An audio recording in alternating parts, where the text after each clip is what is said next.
Now to get an update on all of the schools across the Diocese of Brooklyn, we're joined by Superintendent Deacon Kevin McCormack. Nice to have you back. It's always great to be here. Thank you. So the last time you were here before school started, you said that you were going to be visiting as many schools as you could. So what is something that you noticed during those visits that needs to be fixed? What do we need to pay attention to in the schools? What we need to first pay attention to is the great things that are happening. So when you walk in, the enthusiasm of the kids, the dedication of the teachers, the leadership of the principals.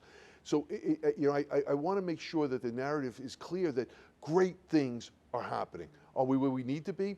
Not yet. But we're well on our way, and it starts with the small local community, and we have great things going on there. And I've gone to about 15 schools so far, a few of the high schools, many of the grammar schools, and everyone is unique, but they all share that common excitement. But we need to continue to push the brand. We have one of the greatest products in New York City.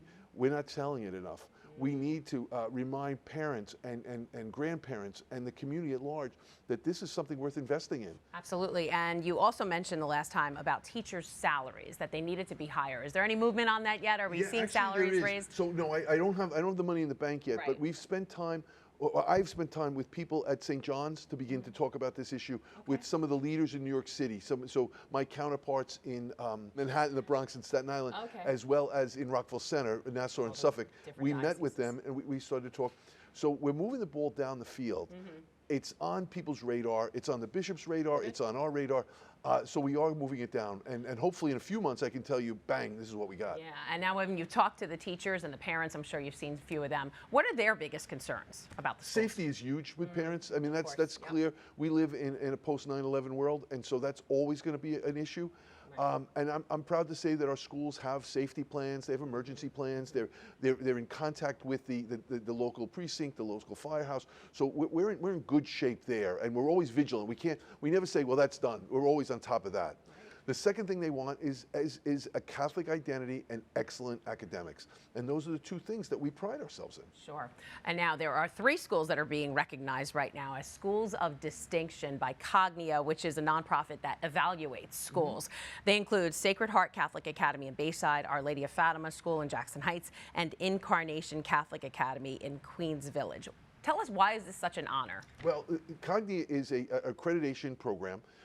People might remember Middle States. This is analogous to Middle States. And they're involved in 1,500 schools, many of them in New York State. Some of the other dioceses are also using them as their accreditor. Out of that 1,500, about 96 are given the 5-star treatment, if you will. That's not their language. So out of 96, 96 out of 1,500, we have 3 here in our diocese. And what I love is that they're in, it's not one neighborhood. It's all over our diocese, and we have several more that just missed the cut, and because they're also competing and their numbers are smaller, that they allow here. Oh my goodness, definitely. Now, really quickly, we just heard from Jess about St. Patrick's Catholic Academy in Bay Ridge. They are implementing flexible seating to help their students improve. What's one thing you may have seen in your visits to school that stood out as something that's helping the kids and it's been successful? So this idea of flexible seating, it's not dramatic on one level. It just it respects the kids to be able to do what they're supposed to do. Kids will rise or fall to the expectation you give them. If you expect greatness, you won't be disappointed. If you expect failure, you won't be disappointed. So this is just one example of people, I hate the expression, but it works here, outside the box, trying to take a chance, and if it doesn't work, well, we found a way not to do it. So mistakes are things that I'm trying to push. Mistakes are gifts. Like, as long as we don't repeat them. Let's find new mistakes. This is not going to be a mistake, though. And the principal Kathy there will not let it be a mistake. She's a force of nature, and we have so many of them like that. Yeah, good. All right, Deacon Kevin McCormack, Deacon Mac, Superintendent of Schools in the Diocese of Brooklyn. Thanks so much for being here. Always a pleasure. Thank you. Hi, I'm Christine Persichetti, anchor of Currents News. If you like what you saw, please hit the like button on this video. And if you want to see more content just like it, subscribe and click on the bell for notifications. Thanks for watching, because we are putting your faith in the news.